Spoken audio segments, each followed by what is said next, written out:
With 17 Grand Slam titles and 77 career tournament victories, Roger Federer is wrapping up an unprecedented career in tennis. Our own Andy Roddick sat down with Federer prior to the U.S. Open last week to discuss his legacy in the game.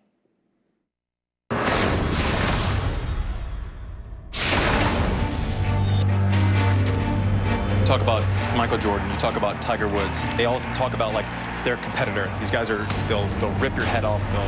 They're just these insane guys. But I don't feel like that adjective is applied to you when people are discussing you. It has to be in there, right? It's not all talent.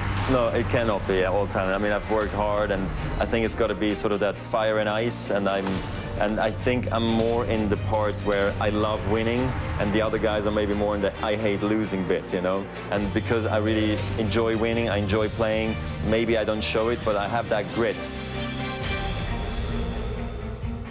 With all you've accomplished and the long list of accolades you have, what would you rate as your proudest moment or accomplishment of your career? Must be nice to have options, by the way. It is good to have options, okay. Yes, absolutely. No, but that probably is winning Wimbledon the first time in 2003, and then becoming world #1 at the beginning of 2004. It's just like the ultimate achievement, in my opinion, and that's when the career could have ended right there already. You took my spot of #1, so I don't really appreciate that. But we've never talked about the 2009 Wimbledon final. Right. You go into the locker room, and I'm at my locker, being very emotional, breaking down. It was a heartbreaking loss, and the thing that I remember is your team coming in, and you giving them like silent fist pounds and kind of giving them hugs, but it was in a very reserved manner, because it was like you were taking into consideration that this was hard for me.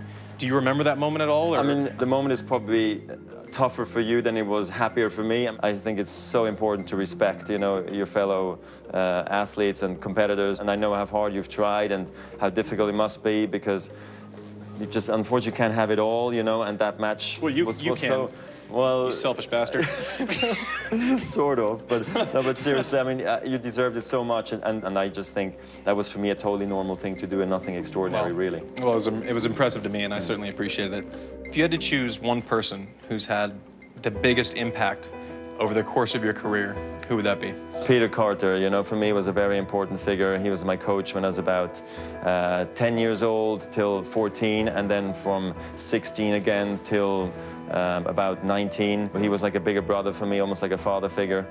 How did his death change you?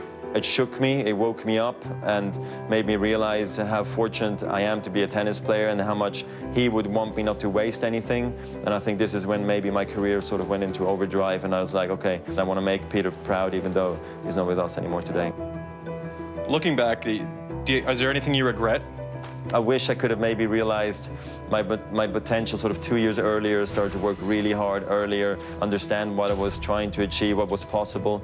But at the same time, I think all of that was good for me later on, you know, that I got all the stuff out early, the anger, the sadness, you know, the pressure. I had to deal with so much, I felt like, between sort of 16 and 22, that later on, that made me the player I am today.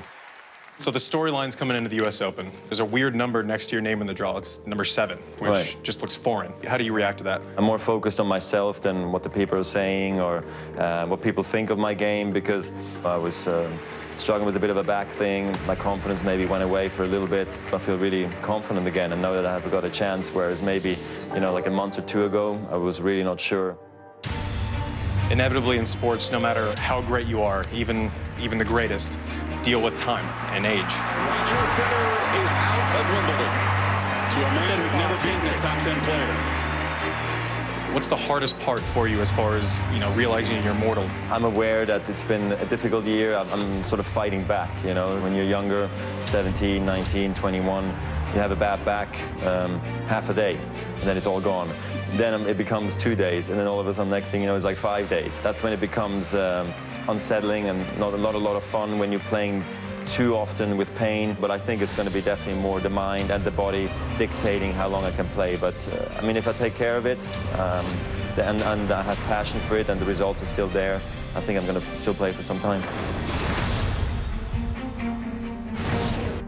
You did a nice job with that piece. It must have been weird sitting next to him as a peer. When it's all said and done, Andy, Is he the greatest of all time? Right now, he is. In my mind, the only person that could catch him is Rafa Nadal. Roger's struggled with him throughout the career, but I mean, if you look at 17 slams, he's won every Grand Slam.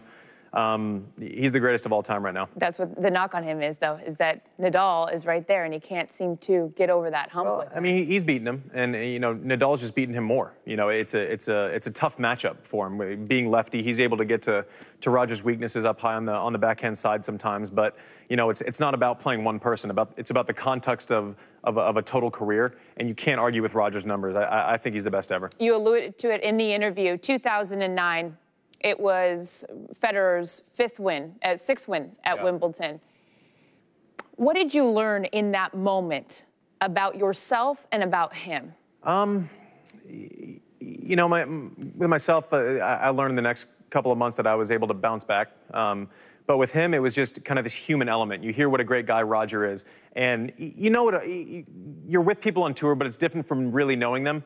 And in the locker room afterwards, seeing how reserved he was, considering he had just broken the all-time Grand Slams record, and it was because he was concerned that I was upset. He held it in until the right moment, and I'm sure later on they celebrated, but I thought that was a really classy thing of him to kind of be a little more reserved because he knew that I was obviously heartbroken. It's fun to watch. It was a nice interview. Thanks, Andy. Thank you. We're taking a break here on Fox Sports Live, but up next, it's the one. We've got the nominees, but you choose the winner. So get on Twitter and give us a shout. Vote for the one.